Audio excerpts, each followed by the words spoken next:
How's it going, and welcome back to the SFS channel. My name is Gavin, and today I'll be diving into some more rankings as we approach 2021 fantasy football draft season. Today the name of the game is the running back 2 spot, and we've talked a lot about RB1s through specific videos and mock drafts here lately on the channel, but today it's important that we gain just as much information and have somewhat of an idea and a picture of the players that lie just behind them in the ranking scale, because the guys at the top of this list at least have some league-winning upside if they're able to hit their ceilings and give us the production that they have the capability of doing so. So if you're new around here to the channel, make sure to give this video a like and head down and click that subscribe button. It's a simple and free click, and it's the best way to easily support the content that I make here on the channel. So with that being said, thank you so much for tuning into today's video. Let's hit the intro and dive in to our RB2 rankings episode here on the channel.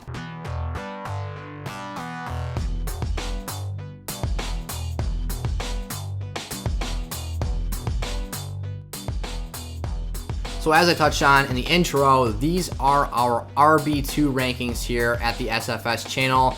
RB2s for us here, the standard and the baseline that we use is a 12-team league setting. We typically like to use half PPR scoring as our scoring metric.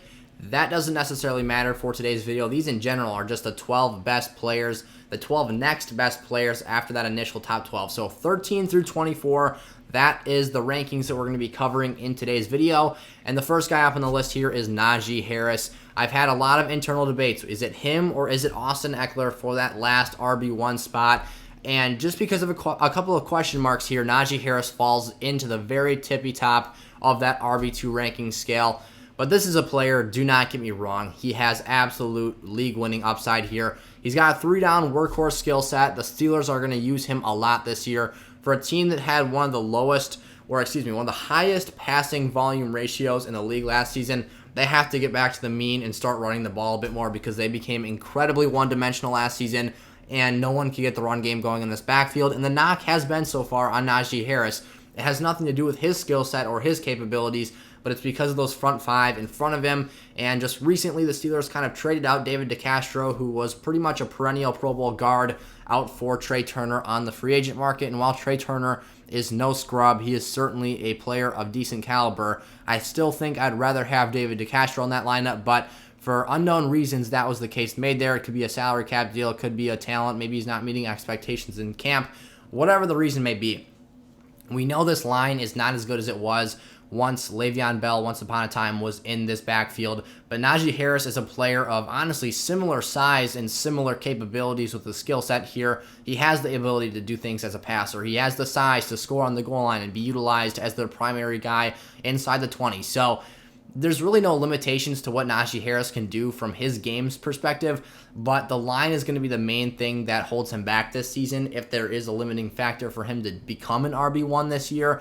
I think that, however, he does have an immensely better skill set than a James Conner or a Benny Snell that were leading this backfield last season, whereas I think those are a bit more average runners. Najee Harris brings another dynamic element to the table and some more speed, some more size, some more playmaking ability. If you watched him at Alabama, he's a human highlight reel in the open field, hurdles over defenders, imposes his will by putting his pads down. He does a lot of things very, very well. So Najee Harris is not a player I'm very worried about this season. If you want to take him up at the back end of the second round in 12-team leagues, I actually just did so at the back end of the second round in a 10-team league the other day in a mock draft here on the channel, I'm okay at that as well, because I think he does have very legitimate RB1 upside. I wouldn't get too crazy about reaching for players in the drafts, but Najee Harris does have that kind of excuse of being an RB1 potential player with a lot of upside, and I think the volume he's going to receive will give him a pretty safe floor as well. If you want to talk about a player like Josh Jacobs, who saw a lot of volume last season and wasn't able to be very efficient, I think that Najee Harris can at least match and replicate those numbers, if not improve upon that. And that will give him upside that I think people are expecting him to lack. And the line play is the major factor that people are saying is going to limit Harris. But if you look at a player who's extremely inefficient that saw the volume I expect Najee to have this season, like that Josh Jacobs example, where he didn't really have many carries over 20 yards last season, and he wasn't a player that gave us a very high ceiling in fantasy, Najee can do that and more out of the backfield as a receiver. So I expect him, and Josh Jacobs notably finished as RB8 last year. There's a real chance Najee Harris finishes in that 6 to 8 range for the running back position this year if everything goes his way and if he can overcome those offensive line struggles. So moving into the number 14 running back on the board here, I've got J.K. Dobbins. The main thing, I would have J.K. Dobbins a heck of a lot higher if he could just see more volume in this offense. And there's a couple things that we know are going to limit him. Lamar Jackson carries the ball over 100 times a season, and he is a back-to-back 1,000-yard rusher at the quarterback position. So already there's opportunities being scraped off the top by the QB who catches the snap basically every time, unless he runs some sort of a weird wildcat formation. He's got the choice to do whatever he wants to do with the ball first. And J.K. Dobbins is incredibly explosive, very, very efficient in the open field. But there's just some things that he's not going to have the luxury of having just because of the offensive nature of this team. Again, Gus Edwards is going to come in here and snatch some touchdowns off of the top of his fantasy production as well and limit that aspect of his game. So J.K. Dobbins has all the talent in the world. That offensive line has been better, but I still think he'll produce very nicely. And like I said, I think that a guy like Najee Harris can overcome that factor. So I expect a J.K. Dobbins, who I had graded as my most talented running back in the 2020 class, which was absolutely loaded with talent at the RB position. He'll be just fine. And don't stop liking J.K. Dobbins in fantasy just because the volume won't be there and because he'll see touchdowns walking away with Gus Edwards and whatnot. He'll still get his numbers. He will have more touches this season than he did last, and he will have a bit more volume overall per game than he did last season. So, excuse me, don't be worried about J.K. Dobbins. He's going to come out here and produce very nice numbers this season. Joe Mixon at my RB15 spot. The main thing here for Joe Mixon is that every once in a while he just kind of lays a stinker, and Joe Mixon will get hurt every once in a while. Whether it's he always has the volume and the massive workloads is what we love to see. He was one of the highest average touch per game players last season. He had 23.3 touches on a per game basis. That's awesome. That's exceptional. But I want to see it happen over a full sample size of seasons, and that just hasn't happened. He hasn't been able to consistently give us the production we're looking for. And if he's able to do that, he's going to finish very, very nicely and be a super valuable running back to have on your teams. But until he adds that consistency element into his game, there's something that's missing from him right here. I hope he stays healthy this season. There's a lot of pass catchers that I think will limit the box and help him have a very nice opportunity to produce between the tackles. But again, we haven't seen it. This is his 5th year in the league now, I believe. So he's had opportunities, and he's never had an offense probably as good as it is right now. And they just added to that offensive line this offseason and bolstered that group a little bit. So hopefully he can be a bit more efficient. But nonetheless, I think he's still got that RB1 upside and potential. And the floor is nice because of the volume he sees. But I don't know how likely he is to hit those ceiling numbers that we're looking for and to be that 3-down workhorse that we all have wanted him to be for years now. David Montgomery moving into this RB16 spot is a player who, just look at the production he ended the season off with last year. A lot of fantasy analysts out there you see finished as RB4. A lot of fantasy analysts want to discount him and say that that's unsustainable production, and while I agree with that, they're discounting his ability to do so again. The NFC North is an incredibly easy division in terms of opposing run defenses. The Packers and the Lions both went out there and tried to improve that group from 2020 to 2021. But when you're amongst the bottom of the barrel in the league, you're not going to take a massive step forward and become an elite defensive unit at that position. It's just not going to happen. And even if they're average at best, Montgomery is still going to have his way with this team. The Bears went out and drafted Tevin Jenkins to improve the right tackle spot, and various moves have been made to make sure that this run game stays a very prominent force in this offense. Montgomery also has the ability to be an underrated receiving back, and he has the size to be a workhorse back and a goal line player. So I don't think he'll have the insanely hot stretch of games he had to end out last season, but I certainly expect him to have a relevant role in this offense, be roughly around 20 total touches per game, and see that volume that we look for to get him over the hump, and the talent will do the rest and help him be efficient and carry the yardage department. So as an RB16 here, a very top-end RB2 member of this group, Montgomery is absolutely a player I'm looking to get my hands on based off of his current ADP. Chris Carson's up next here. The main thing I would say that separates a Chris Carson from a David Montgomery, who I think actually have very similar play styles and body types, is health. And Chris Carson frequently gets dinged up. He misses a lot of games. But what does he have? Elite touchdown volume. And Russell Wilson has really helped him elevate that part of his game, whether it's throwing him passes in the end zone for touchdowns, whether it's just handing it off to him on the 1 or 2 yard line. He has the size to run defenders over, and I'd say he's actually one of the more underrated, talented players in the league. I love Chris Carson. He's one of the most entertaining players to watch, in my opinion, in the league, because he can do and hurt defenses in such a unique variety of ways, whether it is on the ground or through the air, putting his shoulder down. He can make guys miss in space. He's been one of the most underrated and most reliable players in the league over the past couple seasons. So if he can just stay healthy, and that's a big ask because him and Rashaad Penny have been dinged up variously throughout their careers, he's going to have a really good season. And I think that he could easily finish around that RB 12, 13, 14 marker if he's able to do so. But the Hawks are looking to pass the ball. The volume has declined a little bit over the past season or two, so that's something to keep an eye on as well. But the potential is there. The upside is there. As long as he can see the numbers we hope he can get from a volume perspective, that floor will become established as well. And then the two things will come together and help him meet that top-end fantasy upside that he could potentially have, but I don't think that he has earned the right to be in that RB1 discussion quite yet. DeAndre Swift's another player who I think is getting a little bit too much heat right now. I actually just made a video about this last week, and I'll link that in the description of this video. He does have some barriers to entry. He does have some risks and some concerns with the Lions organization. But overall, I think he's going to be a productive player this year. When you talk about the Lions maybe being an awful team this season, DeAndre Swift's potentially best quality is his pass-catching ability. When you talk about, the lack of sample size we have of productive games last year, I'll give that to you, but I think that walking in as the team starter this year, whereas he didn't take that rollover until week 10 last year, is going to help him see a lot of extra touches he didn't have the opportunity to see last season because Kerryon Johnson and Adrian Peterson were standing in his way. This year, he has Jamal Williams, which is going to be a bit of a pesky situation, stealing goal line opportunities and some receiving work because that is something that he's underrated in his production aspect.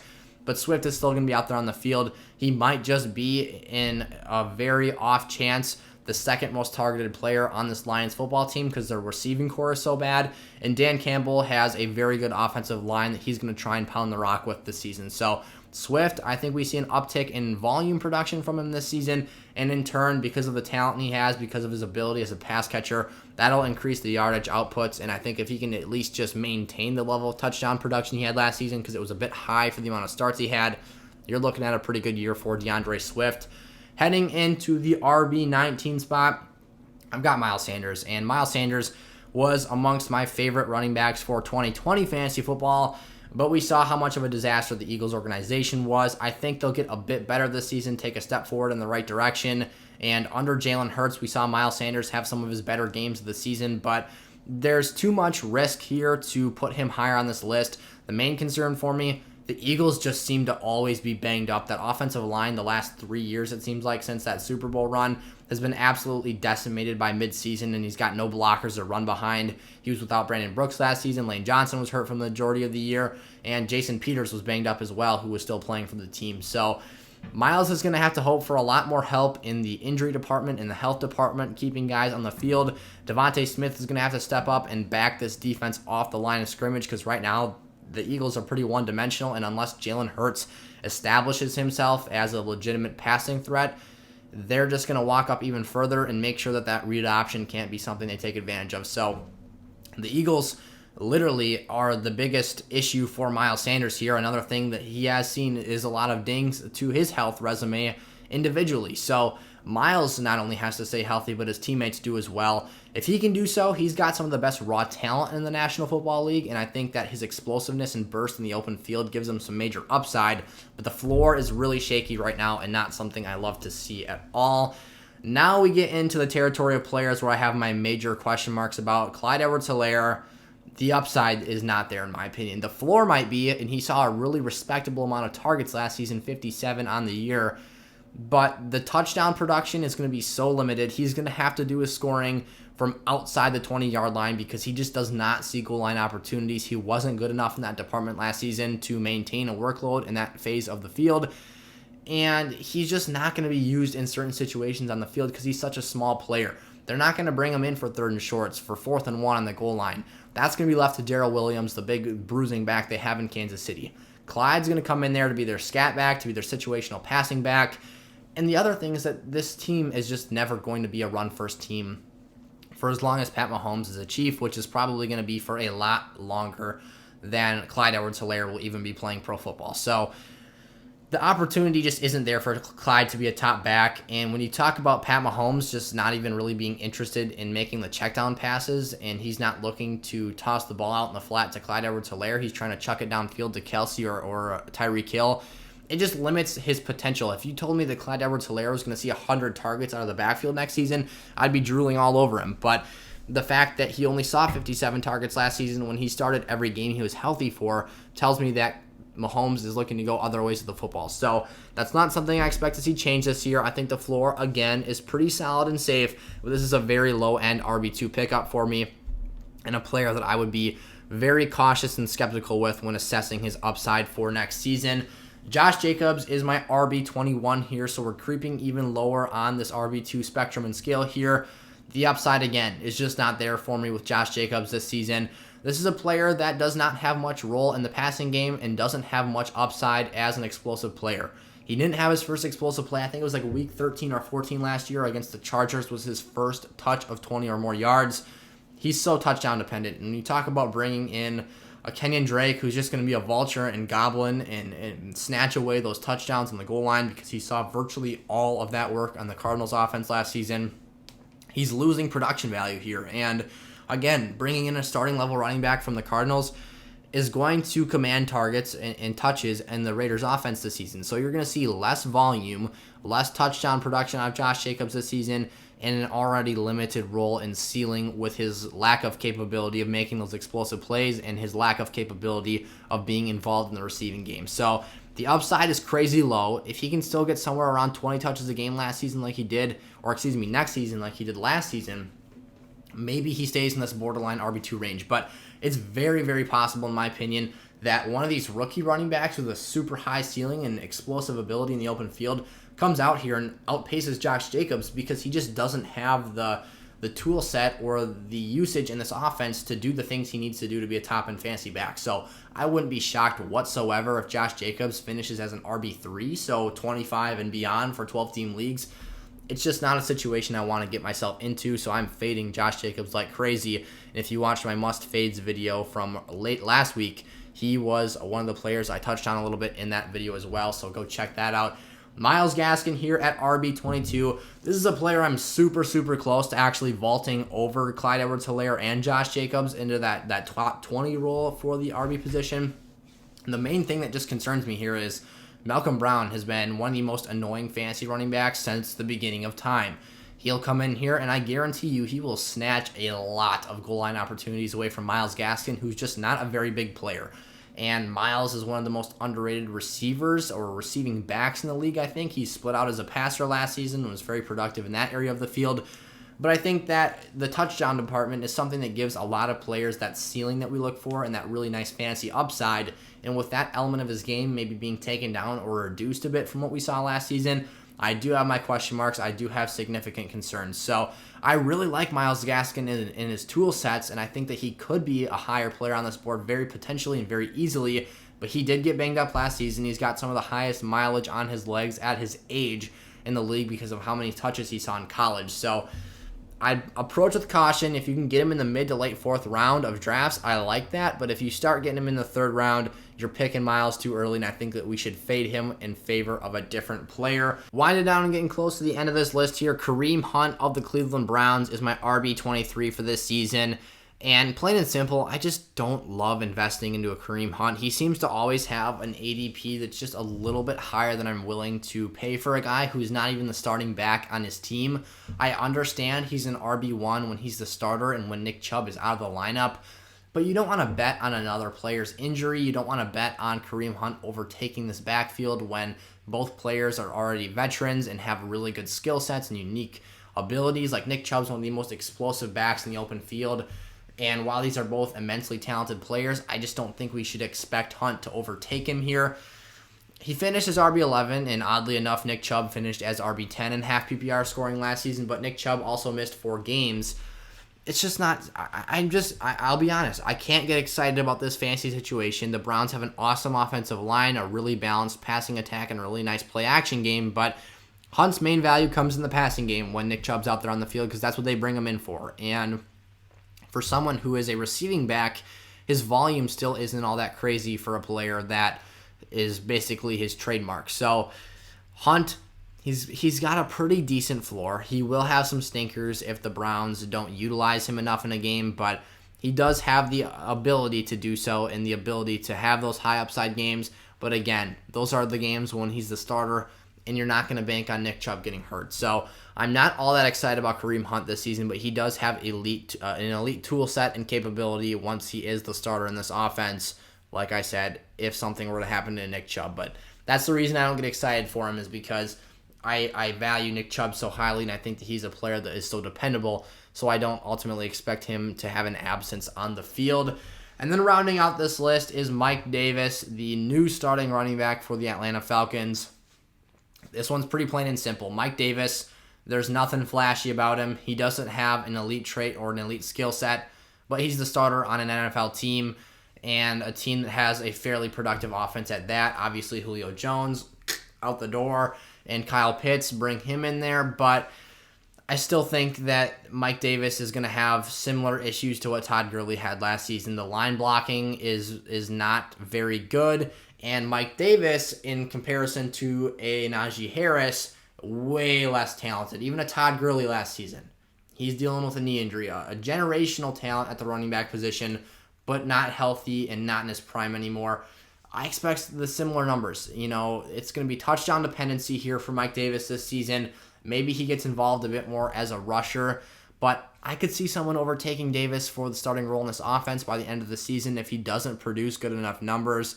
And I think that this just isn't, again, something that I get too excited about because I don't think the upside is there, and I think you're really just hoping for a floor play because being a starting running back, he will see significant volume with the Falcons. So Mike Davis, is he a league-winning player? Certainly not, but does he hold down your lineup and give you dependable enough value in the time you're using him to be a starter? Yes. So there's my top 24 running back rankings for this season, or at least my numbers 13 through 24 rankings. Remember, those are those RB2s again. So if you enjoyed today's video, haven't done so already, make sure to give this video a like if you enjoyed and found this content useful to your 2021 fantasy football preparation. Subscribe to the channel if you want to see some more content from myself and my partner Eric, who does content with me and works on that draft guide collection throughout the summer as well. And he'll be featured in a lot more videos during the regular season where we'll be doing live streams and a lot more videos per week. So thank you so much for tuning into today's episode.